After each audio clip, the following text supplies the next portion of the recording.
Allez, c'est parti dans cette vidéo, je vais vous aider à choisir entre le Audeze MM100 et le Ifiman Sondara.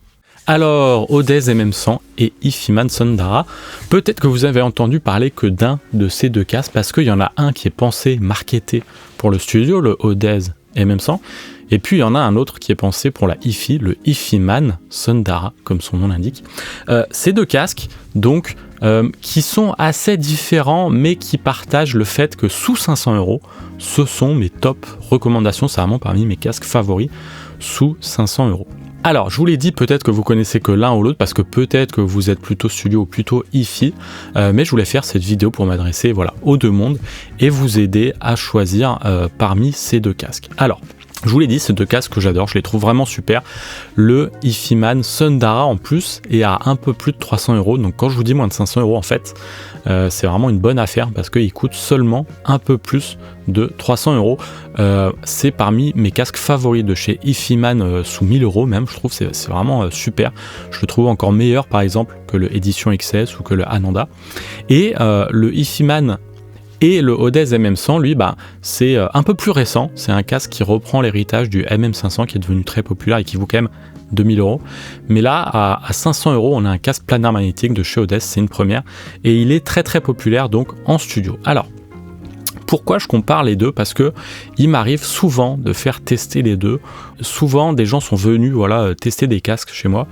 Et dans cette catégorie à moins de 500 €, ils se retrouvaient souvent à hésiter entre ce Ifiman Sondara et ce Audeze MM100, et moi, je voulais vous aider à choisir entre les deux. Alors, déjà, dans les deux cas, je trouve que c'est un super choix, c'est-à-dire que c'est deux casques à faible distorsion, deux casques planaires magnétiques, c'est-à-dire qu'ils ont une très très belle réactivité, des très belles transitoires, et ces deux casques qui sont à faible impédance, donc qui vont fonctionner avec beaucoup de sources au niveau de la puissance en tout cas, mais ils vont être assez capricieux sur l'impédance de sortie de la source. Donc dans les deux cas, il va falloir faire très attention à l'ampli casque que vous mettez, c'est-à-dire l'interface, la sortie d'ordi, de téléphone, etc.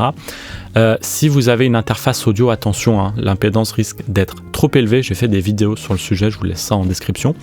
Mais si vous êtes sur une sortie par exemple de MacBook, ça va être très bien. La qualité des convertisseurs et des amplis est plutôt correcte et surtout l'impédance de sortie est assez faible pour ces casques.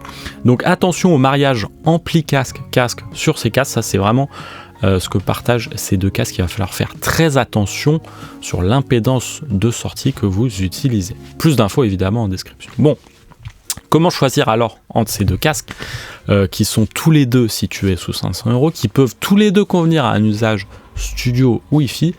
La réponse, pour moi, elle se trouve dans l'amplitude, dans la réponse en fréquence. Alors, si vous regardez les courbes de mesure d'amplitude de ces casques, vous allez noter une grosse différence dans le médium et l'aigu. Si vous prenez le MM100, il a cette bosse autour de 2-3 kHz, c'est aussi un petit peu en dessous de 1 kHz, donc il a un médium qui est un petit peu en avant, trop en avant au goût de certains.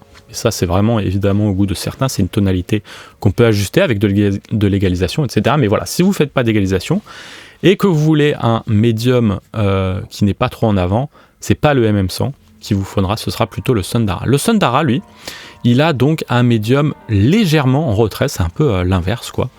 Légèrement en retrait, ça reste quand même très neutre et pour travailler en studio, ça reste super. Et le Sondara va avoir cet aigu en avant. Alors quand je vous dis un aigu en avant, c'est pas non plus des courbes énormes comme on retrouve sur certains casques, ça reste quand même relativement neutre, et c'est pour ça que ces deux casques que je recommande en fait un peu à tout le monde et que je recommande d'écouter, de tester, parce que ils sont quand même proches. Voilà, je vous dis que ce MM100 a un aigu un petit peu en retrait, mais ça reste quand même subtil, ça reste des casques dans les deux cas qui sont neutres. J'ai recommandé des Sondara à des gens en studio, c'est-à-dire qu'il y a des gens en studio qui ont comparé les deux, qui ont préféré le Sondara et qui gardent le Sondara pour bosser en rec, en mix, en mastering, et inversement, j'ai des gens en Hi-Fi qui ont beaucoup aimé le MM100 et qui le préfèrent. Il n'empêche, la plupart du temps en Hi-Fi on préfère le Sondara et en studio on préfère le MM100. Voilà. Si vous n'avez pas le luxe de pouvoir écouter ces deux casques, je vous invite à partir sur ce principe marketing, sur les cibles marketing qui ont été définies. Le Audeze qui a été pensé pour le studio, je pense vous conviendra plus si vous êtes en studio, et en Hi-Fi, prenez le Ifiman. Voilà, c'est une petite vidéo courte et surtout qui peut paraître de bon sens, mais je voulais la faire parce qu'on m'a posé trop de fois la question et trop de fois on est venu essayer les deux casques et donc je voulais vous partager ces infos que j'ai données à plein de gens et qui j'espère vous seront utiles. Si ces casques vous intéressent, vous avez 2 endroits pour les acheter. Le premier, c'est ma boutique coolkidsaudio.com et le deuxième, c'est Thomann, puisque ces 2 casques se retrouvent sur Thomann et vous pouvez utiliser évidemment mes liens affiliés pour me soutenir. Voilà, c'est tout pour moi, merci de m'avoir suivi et je vous dis à très vite pour une nouvelle vidéo.